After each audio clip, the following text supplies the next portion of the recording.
Hi everyone, this is a little video that I'm putting out for this little experiment that I've been doing these past few weeks. Uh, since I had a little bit of time in my hands, I decided to try to make some Himo for the men, and I'm going to show you uh, how how I came up to doing it.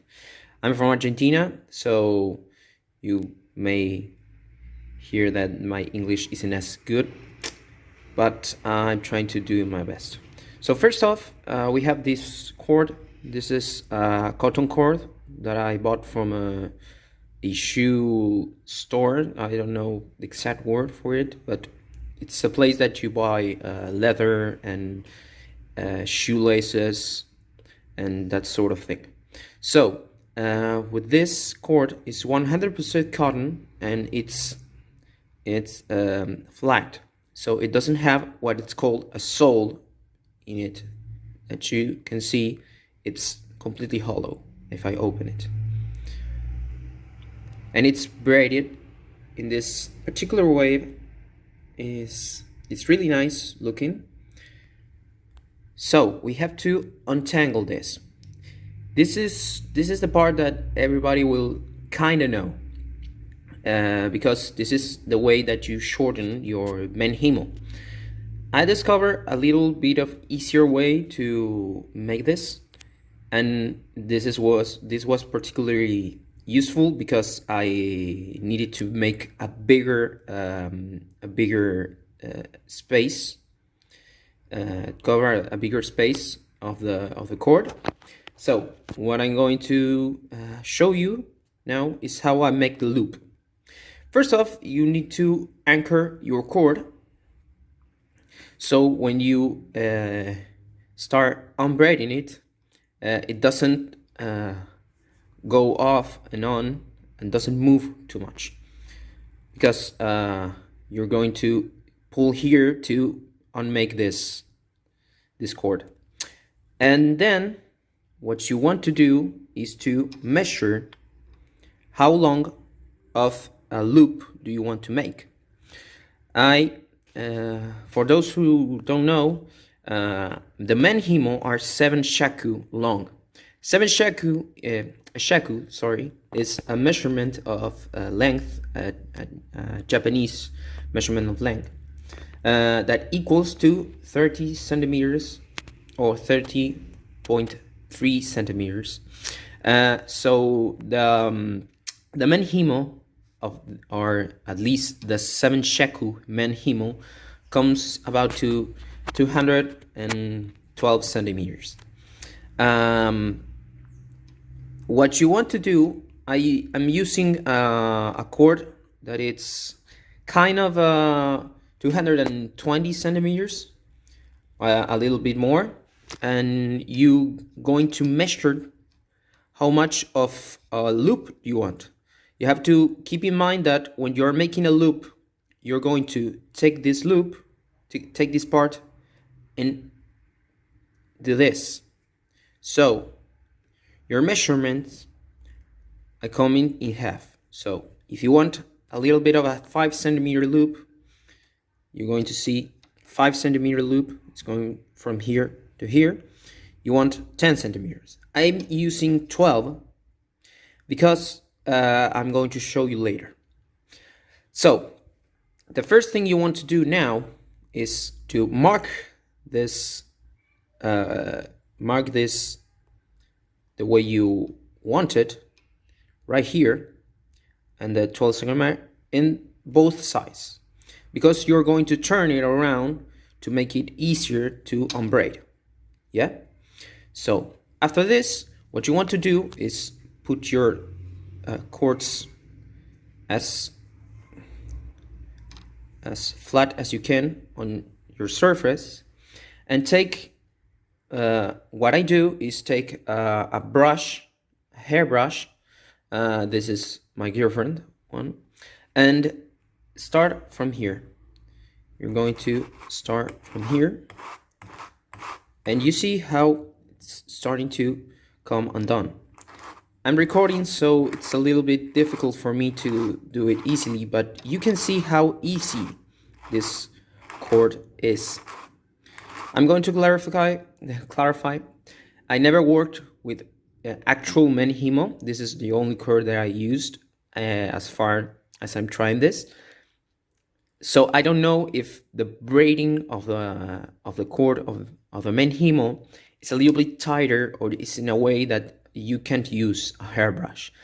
I see a lot of people using metal and scissors to make it undone, and I think that it works, but I think it's a little bit harsh on the chord.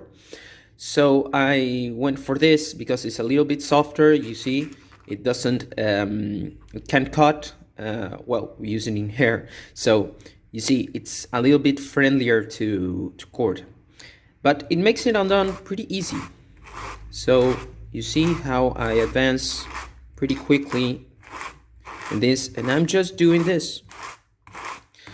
And what I do, you're going to see here, I make a little bit of space, kind of like 3 or 2 centimeters, but here in the other side, it's not coming undone as fast because the thread, it's thicker. So I'm going to start, I'm putting it in the other way. I'm starting to brush it until it comes to a little bit. I'm having trouble because, as I said, I'm recording, so I can place the chord what I wanted. But you see, now it's starting to come undone. So it's been a minute since I started with these chords, and I wanted to show you the way that I do it for unbraiding this. I take the brush and start from the top, little by little, and going a little bit more and a little bit more, and then with the base of the part that I want to untangle, I keep going.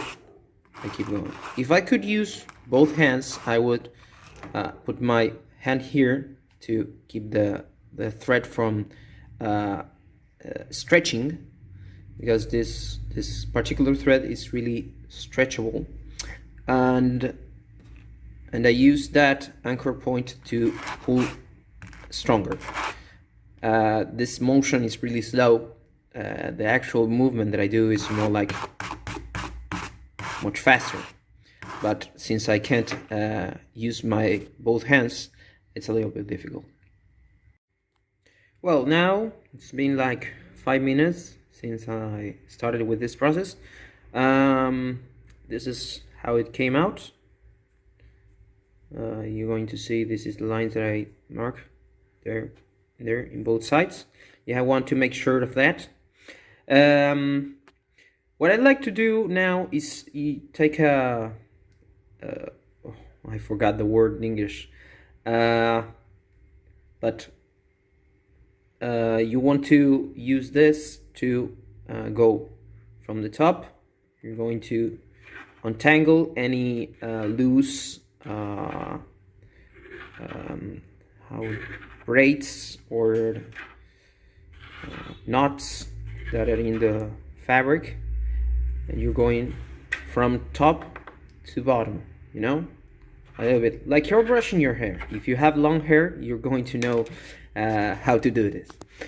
You're going to see that a little bit of cotton comes out. It's like when you braid your hair and when you brush your hair, a little bit of hair comes out.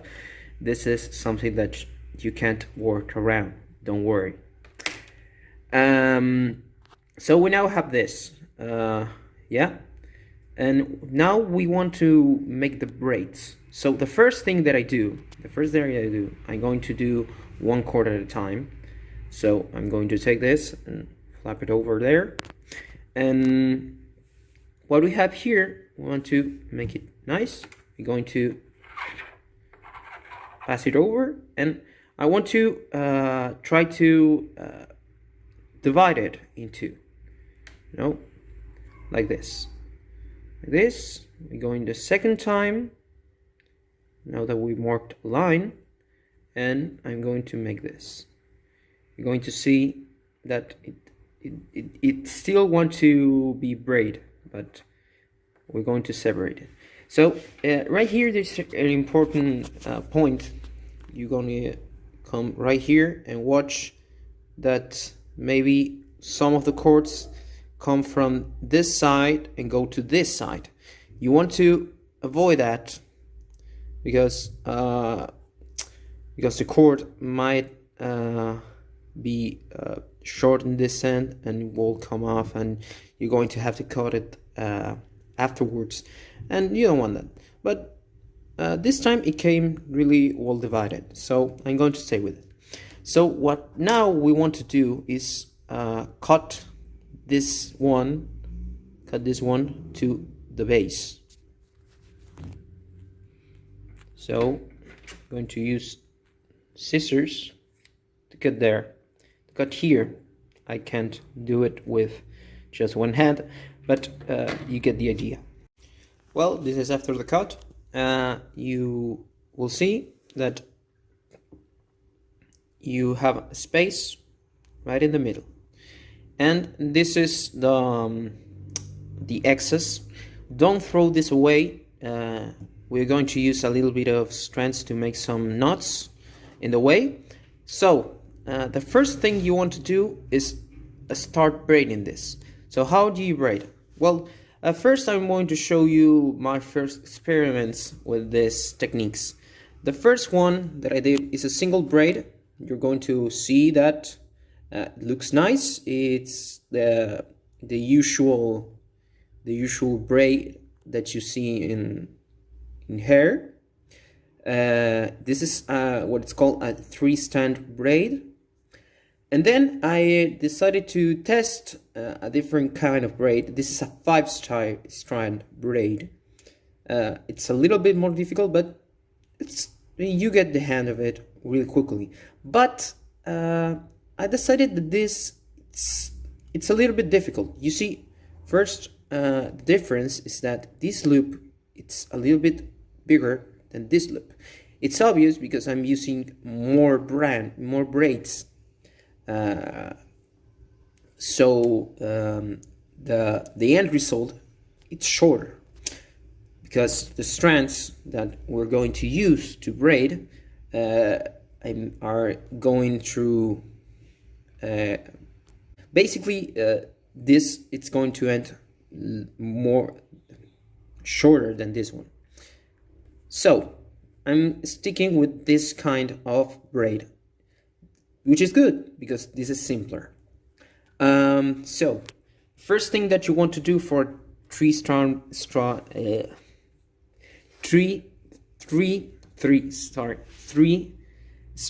braid is divide your cord into 3 parts. So we're going to pass it through here and try to make it flat. So we're going to do this. There we go. So what I do here is take this end of this, and like I did the first time. Since I'm looking through the camera, it's a little bit difficult to do this. So I'm going to cut and show you how it ends.